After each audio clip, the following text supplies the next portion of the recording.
नमस्कार दोस्तों। मैं हूं आपकी friend doctor Shilpi Goyal the radiologist. Welcome to my YouTube channel that is Unveil Radiology with doctor Shilpi Goyal. तो दोस्तों आज हम बात करेंगे बीपीएस अल्ट्रासाउंड के बारे में।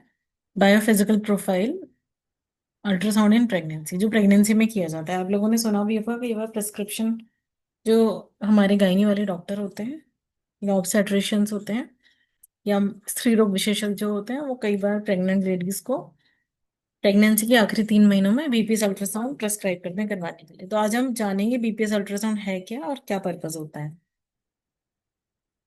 तो जो बीपीएस अल्ट्रासाउंड है वो जनरली प्रेगनेंसी के लास्ट 3 महीनों में किया जाता है, जनरली 28 हफ्ते के बाद। और इसका पर्पस होता है कि जो बच्चा है गर्भ के अंदर, ये असेस करना कि बच्चा सही कंडीशन में है या नहीं, कहीं उसे सांस लेने में कोई परेशानी हो रही है या अंदर वो किसी कॉम्प्रोमाइज कंडीशन में तो नहीं है। तो बच्चे की वेलबींग को एसेस करने के लिए, बच्चे की हेल्थ को एसेस करने के लिए अल्ट्रासाउंड किया जाता है, जनरली लास्ट के 3 महीनों में। तो इसमें क्या क्या चीज हम देखते हैं, इसमें देखते हैं कि बच्चे की सांस की मूवमेंट कैसी है, टोन कैसी है। बच्चे की टोन का मतलब होता है कि जो बच्चे की हाथ और पैर होते हैं वो डिफरेंट तरीके से पोजीशन में होते हैं, कभी फ्लेक्शन में होते हैं फिर एक्सटेंशन में होते हैं। तो वो चीज मैं आगे समझाऊंगी आपको कि टोन का क्या मतलब होता है।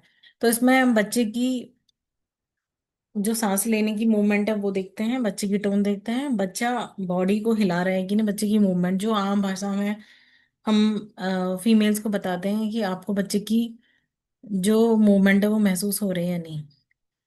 तो वैसे ही ये है कि इसमें बच्चे की बॉडी की मूवमेंट को एसेस किया जाता है और साथ में बच्चे के चारों तरफ जो पानी होता है उसको भी हम देखते हैं। ये जो बच्चे के चारों तरफ पानी है, जो पिछली वीडियो में मैंने बताया था अमनियोटिक फ्लूइड वॉल्यूम, या फिर जो बच्चे के चारों तरफ पानी होता है उसे भी देखना इंपॉर्टेंट होता है। तो दोस्तों इसमें 4 स्कोर हैं, बेसिकली 4 पैरामीटर्स हैं। पहला है बच्चे की सांस लेने की मूवमेंट, या बच्चे की सांस, बच्चे की टोन, बच्चे की बॉडी की मूवमेंट, और जो बच्चे के चारों तरफ पानी है। जो हर स्कोर होता है वो मैक्सिमम तो 2 होता है और मिनिमम 0 हो सकता है। तो जो टोटल स्कोर होगा वो या तो 8 होगा या 0 होगा। तो 0/8 से लेके 8/8 के पैरामीटर पर, इसके लेवल पर हम इसे एसेस करते हैं। अगर ये चीजें नहीं है तो 0 दिया जाता है, अगर प्रॉपर है तो 2 स्कोर दिया जाता है। इसके अलावा इसमें कई बार पांचवा स्कोर जो होता है non stress test, NST test भी इसमें शामिल हो जाता है। वो भी एक पांचवा पैरामीटर होता है, उस केस में ये स्कोर 10 हो जाता है। एनएसटी टेस्ट हम एसेस करते हैं, एक मशीन होती है जो जनरली जो लेबर रूम्स होते हैं उनमें होती है या गायनी के वार्ड्स में होती है। तो उसकी सहायता से हम एक एनएसटी टेस्ट भी लगाते हैं बच्चे का, बच्चे की मूवमेंट को एसेस करते हैं। तो उस केस में ये टोटल 5 पैरामीटर हो जाते हैं, टोटल स्कोर 10 हो जाता है। तो अब एक एक पैरामीटर के बारे में हम बात करेंगे। सबसे पहले हम बात करेंगे बच्चे की जो सांस ले रहा है कि नहीं बच्चा, इस चीज को हम एसेस करते हैं। जनरली हम 30 सेकेंड्स के लिए इसको एसेस करते हैं। ये केस मैंने रेडियोपीडिया से लिया है, मैं अब आपको इसमें समझाऊंगी कि सांस लेने को हम कैसे एसेस करें। ये जो आपको दिख रहा है ये दिल है बच्चे का जो धड़क रहा है। दिल और पेट के बीच में एक मसल होती है जिसे हम डायफ्राम कहते हैं, जिसकी मदद से बच्चा सांस लेता है। तो ये यहाँ पे वो मसल है जिसका नाम है डायफ्राम। ये यहाँ पे बच्चे का पेट शुरू हो गया, ये पूरा पेट है, ये थोरेसिक कैविटी, ये एब्डोमिनल कैविटी है। तो मैं इस वीडियो को फिर से चलाऊंगी आपके लिए। ये बच्चे का दिल धड़क रहा है और ये जो मूवमेंट आप देख सकते हैं साइड बाय साइड जो मूवमेंट हो रही है, ये बच्चे की सांस लेने की है। ये आप गौर से देखेंगे अगर, ये जो मूवमेंट हो रही है साइड बाय साइड, फिर से मैं प्ले करूंगी। ये जो साइड बाय साइड मूवमेंट हो रही है बच्चे की सांस लेने की है। ये बच्चा ऐसे लेटा हुआ है, सिर इस तरफ है और पैर इस तरफ है। ये दिल है और बीच में ये पेट है, और दोनों कैविटी के बीच में ये चेस्ट की कैविटी है, एब्डोमिनल कैविटी, दोनों के बीच में ये आ रहा है आपकी डायफ्राम नाम की मसल होती है जो बच्चे को सांस लेने में सहायता करती है। तो हम फिर से देखेंगे, ये बच्चे की ब्रीदिंग मूवमेंट है, ये दिल धड़क रहा है और ये बच्चा सांस ले रहा है। ये आप देख सकते हैं ना, पेट हिल रहा है बच्चे का, तो वो सांस ले रहा है। अब ऐसे ही मैंने आपको बताया कि बच्चे की हम टोन एसेस करते हैं। टोन में क्या होता है, बच्चे की हाथ और पैर दोनों को देखा जाता है। तो इस केस में हम देख सकते हैं इस इमेज में, ये अल्ट्रासाउंड में ये बच्चे का सिर है, ये आर्म है और ये फोर आर्म है। तो यहाँ पे है कोहनी बच्चे की। तो हम देख सकते हैं बच्चे ने जो अपनी कोहनी को मोड़ा हुआ है, तो ये फ्लेक्शन मूवमेंट इसे हम कहते हैं। तो बच्चा पहले फ्लेक्स करेगा फिर उसको सीधा कर लेगा, उसे एक्सटेंशन कहते हैं। तो ये नॉर्मल टोन होती है बॉडी की। स्टोन में नॉर्मली बच्चा रहता है तो उसको एसेस किया जाता है। इस केस में भी हम देख सकते हैं बच्चे की जो एल्बो है वो मुड़ी हुई है। अब तीसरा पैरामीटर हम देखते हैं बच्चे की बॉडी मूवमेंट। तो जब हम बच्चे बीपी से अल्ट्रासाउंड हम कर रहे होते हैं तो एटलीस्ट दो बॉडी मूवमेंट बच्चे की होनी चाहिए, मतलब बच्चा दो बार मूव करना चाहिए। तो ये भी एक अल्ट्रासाउंड के माध्यम से मैंने दिखाने की कोशिश की है बच्चे अंदर, और इसकी दो मूवमेंट देखी गई थी गर्भ के दौरान जब हमने अल्ट्रासाउंड किया, जब बच्चा गर्भावस्था में था। अब चौथा पैरामीटर जैसे मैंने बताया, बच्चे के चारों तरफ पानी कितना है इसको अभी एसेस करना बहुत जरूरी होता है। तो जनरली मैंने आपको बताया था नॉर्मल वॉल्यूम 5 से 25 होता है, 5 से कम है तो भी एब नॉर्मल है, और अगर लार्जेस्ट वर्टिकल पॉकेट 2 सेंटीमीटर से छोटा है तो भी एब नॉर्मल होता है। उस केस में आप 0 स्कोर देते हैं, अदरवाइज स्कोर 2 दिया जाता है। ये इंपॉर्टेंट होता है बच्चे की चारों तरफ पानी देखना, ताकि बच्चे की मूवमेंट इजीली हो सके, और बच्चे के लिए ये शॉक एब्जॉर्बर का भी काम करता है, प्रोटेक्शन देता है, और इसके अलावा जो न्यूट्रिशन उससे तरीके से पहुंच जाए उसमें भी हेल्प करता है। तो हमने चारों पैरामीटर के बारे में बात कर ली, बच्चे की सांस लेने के बारे में, बच्चे की टोन के बारे में, बच्चे की ग्रॉस बॉडी मूवमेंट के बारे में, और बच्चे की चारों तरफ पानी कितना है उसके बारे में।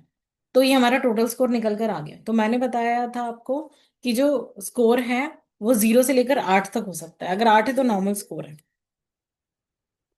अब अगर स्कोर एबनॉर्मल है, मतलब स्कोर 4 से कम है या 4 है, अगर 6 या 6 से ऊपर स्कोर है तो जनरली, अगर 8/8 है तब एक नॉर्मल स्कोर है, आपको कुछ भी करने की जरूरत नहीं है। जो नॉर्मल प्रेगनेंसी में आपका जिस तरह से रेगुलर चेकअप होता है वो आगे चलते जाएंगे।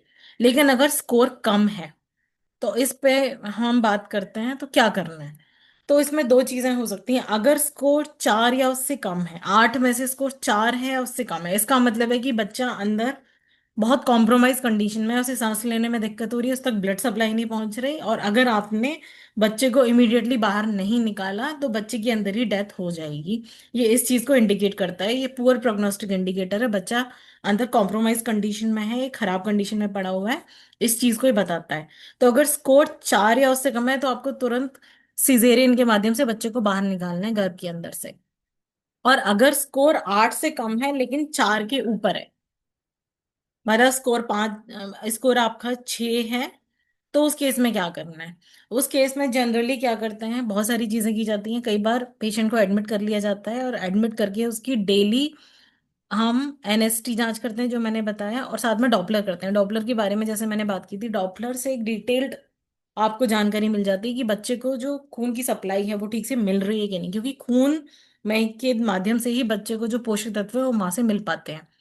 तो अगर स्कोर 4 से कम है या 4 है तो तुरंत सिजेरियन करना है। स्कोर 4 से ऊपर है पर 8 से कम है तो आप पेशेंट को हॉस्पिटलाइज कर लीजिए, और इसके अलावा डेली मॉनिटरिंग होती है, और उसको केयर में रखा जाता है, एक सुपरविजन में रखा जाता है, और जैसे ही आगे 37 हफ्ते कंप्लीट होते हैं वैसे ही डिलीवरी कर दी जाती है, चाहे सिजेरियन के माध्यम से, चाहे नॉर्मल डिलीवरी के माध्यम से दर्द इंड्यूस करके। तो आज के टेक होम मैसेज पर आते हैं दोस्तों। जो बीपीएस अल्ट्रासाउंड है वो एक बहुत इंपॉर्टेंट अल्ट्रासाउंड होता है। ये जनरली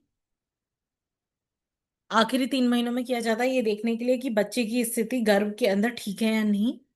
और अगर ये स्कोर कम है, एक स्कोर दिया जाता है, अगर ये स्कोर 4 या उससे कम है तो सिजेरियन किया जाता है, तुरंत निकालना बच्चे को जरूरी है।